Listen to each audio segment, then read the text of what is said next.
I wish I wasn't afraid all the time, but I am. I know this world is screwed up, believe me, I know it better than most. Which is why I wanted to ask if there's anything I can do to help make it right. Please let me know. If you wish.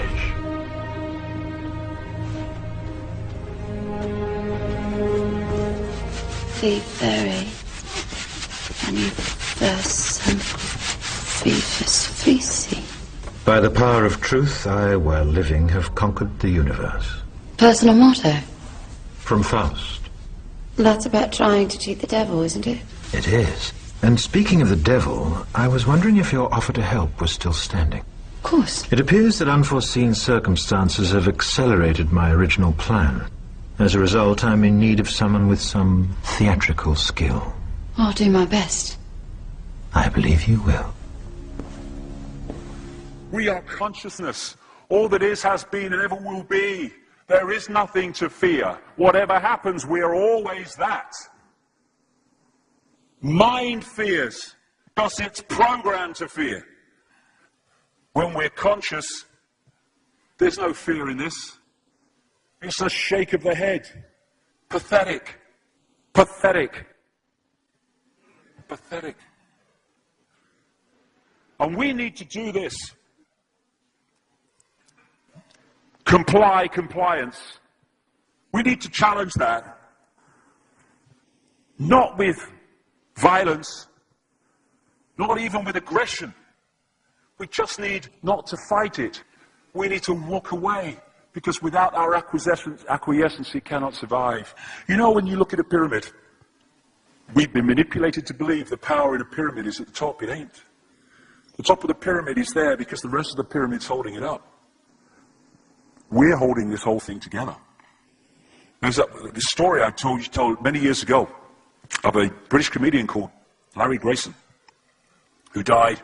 I kind of knew him vaguely, and not closely, but vaguely.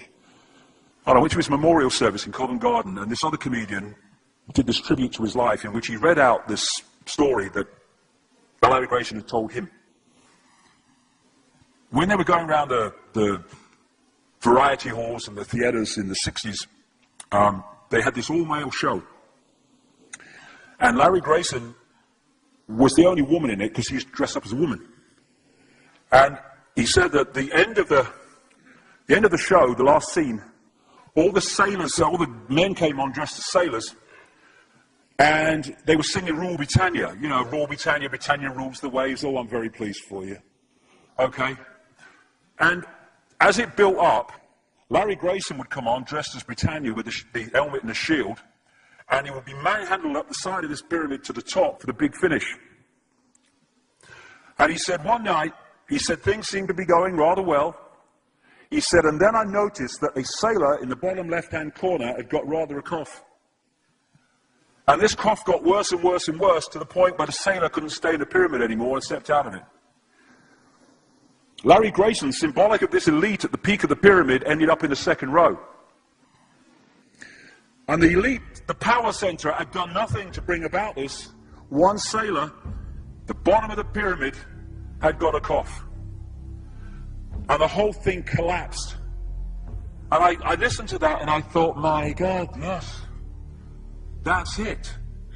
We, the powerless people, are holding the powerful people up there, and they know that. They're terrified of us realizing that. Do you remember that movie, animated movie, A Bug's Life? A Bug's Life with the grasshoppers? And what happened was, there was these ants, an ant island as they called it, and these grasshoppers used to come every year and take all the food, and the ants had to spend a whole year gathering the food together for the grasshoppers because they were terrified of the grasshoppers. There weren't many of these grasshoppers, and one day they're in their winter quarters in a tree, these grasshoppers, and they've got all the food they need, and someone suggested among the rank and file grasshoppers that they didn't need to go to Ant Island this year because they had all the food they needed. And then out came the leader of the grasshoppers to tell them the facts of life, and the few are going to control the many. It's a wonderful speech. If you ever can see that movie, A Bug's Life, I do recommend it. And he said, basically, They outnumber us 100 to 1. And if ever they figure that out, there goes our way of life.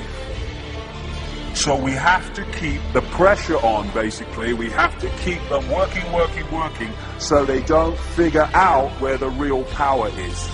And that's why this network of manipulation works so hard to keep us in these states. Like I said earlier, what are people leaving foreclosed homes for? Foreclosed by banks that have caused the unemployment that lead to them having to leave their homes. Stay there, refuse to leave, make it difficult for them.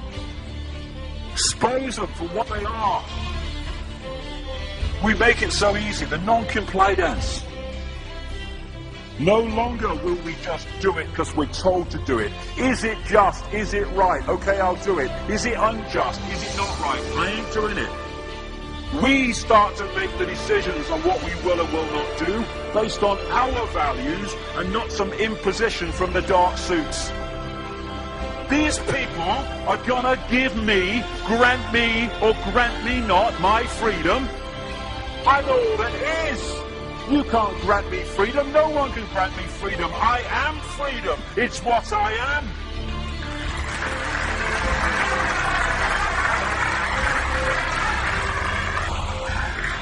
The big question, what would consciousness do? What would consciousness do in this situation? And when we ask that question, it really just changed the way we see the world. Not what would I do, mind, frightened. What would consciousness do? You know, this is a great line. If it's not right, don't do it. If it's not true, don't say it. And what would transform this world overnight is if we started doing what we knew to be right in the situations we face, instead of what we think is right for us in the moment. Not what are the consequences for me, or what's the best thing for me, how do I get the best deal out of this? What is right? What is just in this situation? If we started making decisions based on that, the world would transform overnight. These are very simple things. If we want a world of peace, then we need to be peaceful. We don't need to fight for it. We just need to be peaceful, and we'll bring that about. If we want a world of kindness, we need to be kind, and then it will naturally unfold. We don't fight for kindness. As Martin Luther King said, it's a wonderful saying, piece of oratory. Cowardice asks the question, is it safe? Expediency asks the question, is it politic? Vanity asks the question, is it popular? But consciousness asks the question, is it right? And there comes a time when one must take a position that is neither safe, nor politic, nor popular, but one must take it because it is right. And when enough of us do that, what is right will manifest by definition. And we're in this position now where this vibrational change, this energetic change is taking place, where we can start cracking these eggshells, where we can start becoming the full magnitude of who we are, where we can be consciousness in the now, using mind to experience this reality instead of being governed by it, turning the key to let consciousness in. We're being offered this opportunity now. No longer can we say we didn't realize who we are, we didn't know we could do that. I was kind of waking up one day, and I saw this earth imprisoned, and I saw this big lock and a key going in and being turned. I went on the internet just very shortly afterwards. I was looking for a picture, not this one, and that's what I saw. The picture I'd just seen in my half kind of sleep. And that's what we're being offered the chance to do now, to turn the master key, or becoming conscious, that will bring an end to this. It's being given to us, we just need to take it. And to take it, we need to say enough. Enough of being enslaved by these people, enough of being enslaved by our manipulated ignorance, enough of being enslaved by the fear of being who we are.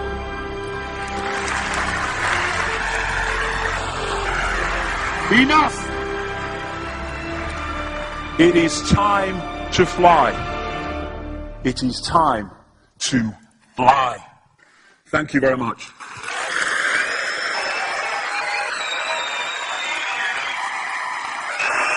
Thank you. Thank you very much. Thank you. Thank you. Thank you.